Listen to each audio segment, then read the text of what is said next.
स्वागत है आप सभी का अपने YouTube चैनल पर। एक बार फिर से मैं हाजिर हूँ आप सभी के सामने एक अच्छी सी स्टोरी लेकर के। जैसा कि आपको दिख रहा होगा, थंबनेल देख करके आप समझ गए होंगे और स्टोरी आपको दिख रही है, तो कोई दिक्कत वाली बात नहीं है। स्टोरी बहुत ही अच्छी है, इसको अच्छे से समझना है, ठीक है। और ये स्टोरी हमसे चीख चीख कर कुछ कह रही है। पहले आपको इसको अच्छे से समझना है, देन आफ्टर आपको पता होगा। हमेशा की तरह मैं क्या करूँगा, आपसे बीच में इन्हीं सेंटेंस पर आधारित दूसरा सेंटेंस पूछता हूँ, जिसका आंसर आप लोग कमेंट बॉक्स में देते हैं, ठीक। तो आ जाइए सभी लोगों का ज़ोरदार स्वागत है और सभी को जोड़ लीजिए, सभी के पास लिंक को शेयर कर दीजिए ताकि ज़्यादा से ज़्यादा लोग आ जाएँ और उनको भी इस चीज़ का लाभ मिल सके, ठीक है।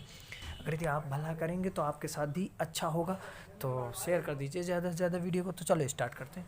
जैसा कि इसमें पहला सेंटेंस आपके सामने लिखा हुआ है, हिंदुओं के लिए गंगा एक पवित्र नदी है, ठीक।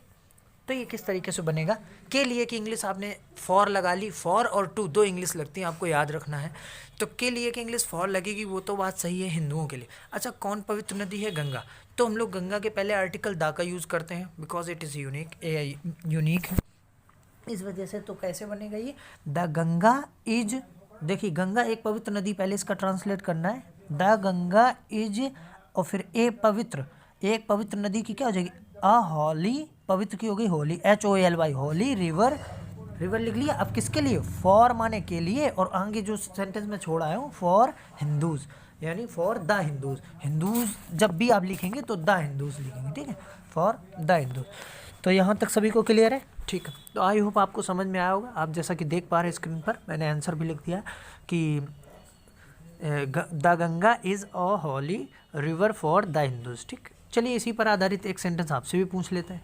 अब आप ज़रा ये बताइए इसका कैसे आप ट्रांसलेट करेंगे, अगर ये आपको समझ में आ गया कि हिंदुओं के लिए रामायण एक पवित्र ग्रंथ है, ठीक है, पवित्र ग्रंथ है या पवित्र पुस्तक है, ये लिख लीजिए। वैसे ग्रंथ ही उसको बोला जाता है। इसका आंसर आप लोग जल्दी से जल्दी कमेंट बॉक्स में करें, ठीक है। मैं आपका ज़्यादा टाइम नहीं लूँगा, हाँ ठीक है। चलिए स्टार्ट करिए।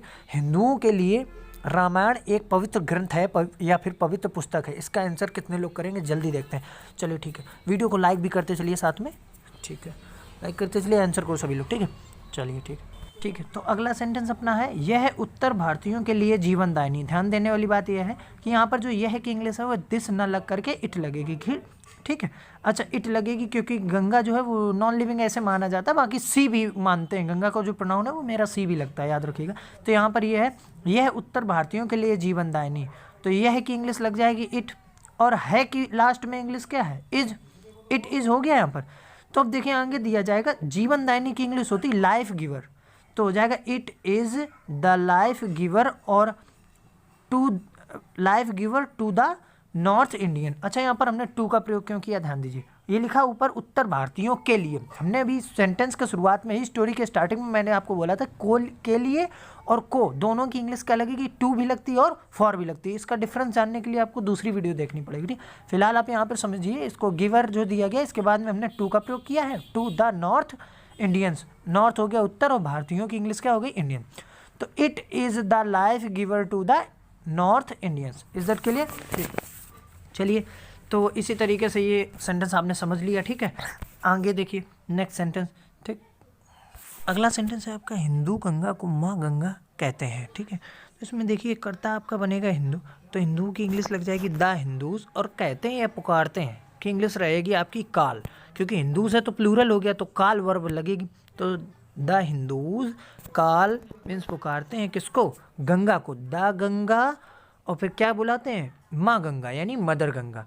तो द हिंदूज काल द गंगा और मदर गंगा, यहाँ तक का आपका ये अच्छे से हो गया। चलो अच्छा, इसी तरीके से अगला सेंटेंस आप बनाइए ज़रा, कि लोग गांधी जी को महात्मा गांधी कहते हैं, लोग गांधी जी को महात्मा गांधी कहते हैं, इसका ट्रांसलेशन कैसे बनाओगे, लोग गांधी जी को महात्मा गांधी कहते हैं, ठीक है। आंसर करो जल्दी जल्दी सभी लोग, देखते हैं कितने लोग सही। नेक्स्ट सेंटेंस देख लेते हैं। नेक्स्ट सेंटेंस आपका लिखा हुआ, प्रत्येक हिंदू पवित्र गंगा के तट पर जाकर प्रसन्न होता है, ठीक है। तो इसका ट्रांसलेशन कैसे बनेगा, सबसे पहले कर्ता उठाएंगे हम लोग, प्रत्येक हिंदू पवित्र गंगा के तट पर जाकर प्रसन्न होता है। तो एवरी हिंदू, प्रत्येक हिंदू की इंग्लिश होगी एवरी हिंदू। अब होता है तो बिकम्स, एवरी हिंदू बिकम्स। अब कैसा प्रसन्न होना, यानी या तो हैप्पी या फिर ग्लैड।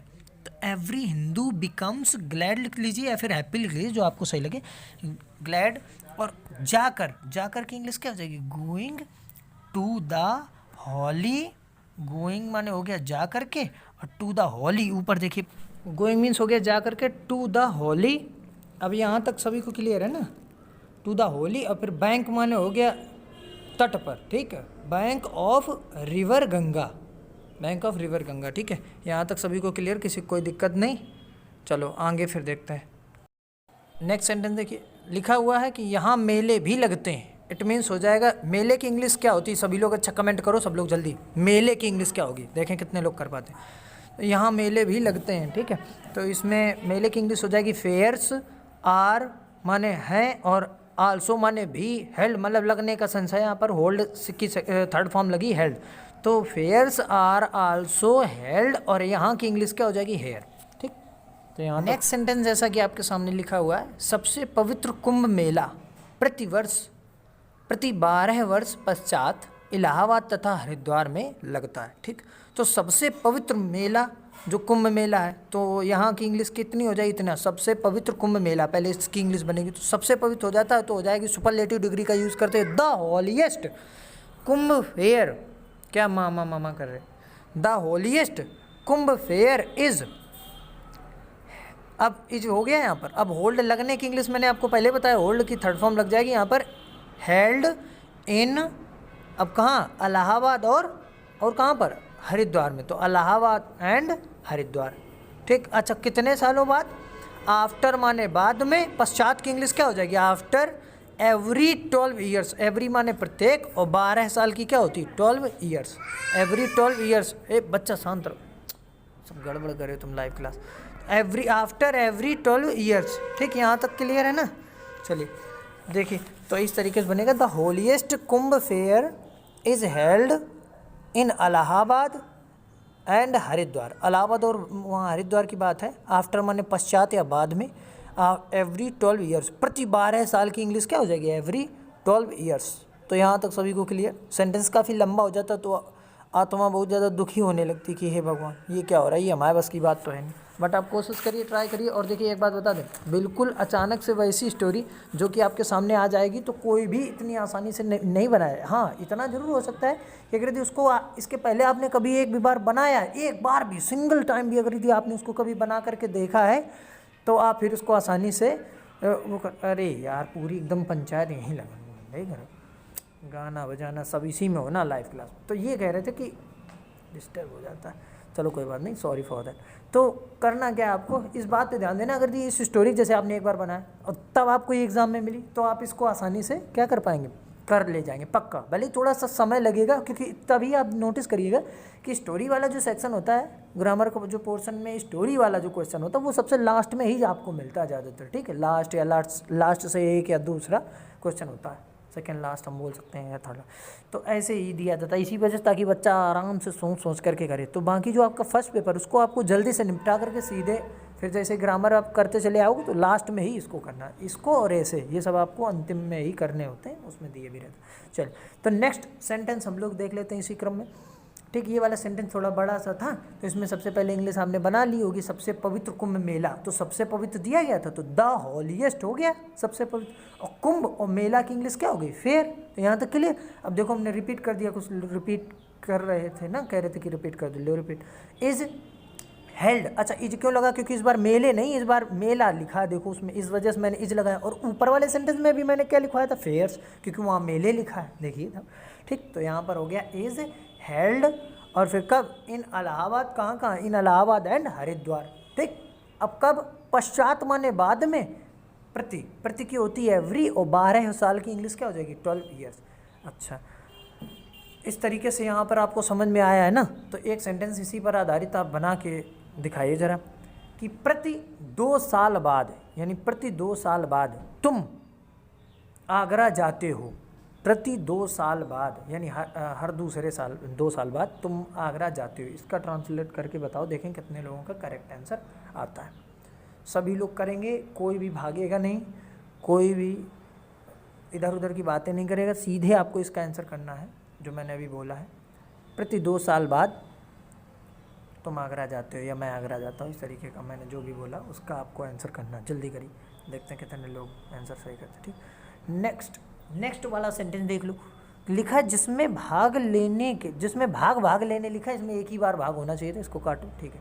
तो जिसमें भाग लेने के लिए देश विदेश से लोग आते हैं। देख रहे हो कुंभ मेला कितना फेमस है इलाहाबाद और हरिद्वार का। हालांकि इलाहाबाद में हर 12 साल बाद लगता है, तो इतना फेमस है कि देश विदेश से लोग आते हैं, यानी विदेशी लोग भी आ रहे हैं। हाँ तो समझ जाओ, तुम्हें सेल्फी लेने के लिए वहाँ पहुँचना है। चलिए, तो जिसमें भाग लेने के लिए देश विदेश से लोग आते हैं, तो ऐसे कर सकते हो आप। कौन आता होगा? लोग ही आते होंगे, ठीक। तो यहाँ पर जो सब्जेक्ट है वो हिडन मान लिया जाता है, ठीक। तो ऐसे कर सकते हो आप। पीपल माने लोग हो गया, कम मीन्स आते हैं। अब दो तरीके से इंग्लिश यहाँ पर बन सकती है, या तो ऐसे लिख दो people come to take part, हिस्सा लेने के लिए, भाग लेने के लिए, ठीक। या फिर ऐसे कर लो कि पीपल कम टू पार्टिसिपेट भी कर सकते हैं इन इट, इसमें। फ्रॉम माने से, और कहाँ से? Country and abroad. तो people come to take part in it from country and abroad. Is that clear? यहाँ तक सभी को क्लियर है? चलिए, हाँ कुछ लोगों ने उसका आंसर किया पिछले वाले क्वेश्चन। सही है, सही कर रहे हो, अच्छे बच्चा हो, अच्छे से आसानी से आंसर कर पा रहे हो, ठीक। तो ये आपकी बहुत ही एक कठिन सी स्टोरी जो कि मैंने आपके सामने सरल भाषा में रखने की कोशिश की है। आई डोंट नो, मुझे नहीं पता है कि मैं ऐसा रख पाया या नहीं, बट मैंने कोशिश की। आप लोग भी मेहनत करी और इस स्टोरी को नोट डाउन कर लीजिएगा, लिख लीजिएगा। यकीन मानिए, जो भी स्टोरी आपको पढ़ाई जा रहे हैं, आपके एग्ज़ाम में कहीं ना कहीं वो आपको देखने को मिल सकती है, ठीक। भले ही सेट कोई दूसरा हो, लेकिन स्टोरी आपको इन्हीं में से देखने को मिलेगी। अभी एक कोविड-19 स्पेशल वाली स्टोरी और भी मुझे पढ़ाना है, तो उसके लिए आप लोगों को थोड़ा सा और इंतज़ार करना पड़ेगा। उस पर थोड़ा रिसर्च करूँगा, थोड़ा सा उस पर टाइम दूंगा, इसके बाद ही वो स्टोरी आपके पास आएगी। ऐसा तो है नहीं कि कट कॉपी पेस्ट करके आपके सामने उपस्थित कर दें। अच्छे से उसको समझ के संशोधित, परिवर्धित, परिमार्जित करके आपके सामने लाएं, ताकि आप आसानी से स्कोर कर पाएँ, ठीक। और वो स्टोरी नहीं तो ऐसे दो में से कोई एक चीज़ आपको देखने को मिल सकती है एग्ज़ाम में, ठीक है। तो ख्याल रखिएगा अपना, अपने दोस्तों का, अपने मित्रों का, और ख्याल रखिएगा सभी का, ठीक है। और नाराज़गी नहीं रखना किसी से द्वेष भावना मत रखना, ईर्ष्या मत करना। सब लोग आपस में प्यार से रहना, अच्छे से रहना। मिलते हैं नेक्स्ट वीडियो में, और बहुत बहुत धन्यवाद आप सभी का जुड़ने के लिए। जय हिंद, जय भारत। इंग्लिश में बोल दें, अच्छा बाय बाय ना। चलिए बाय बाय।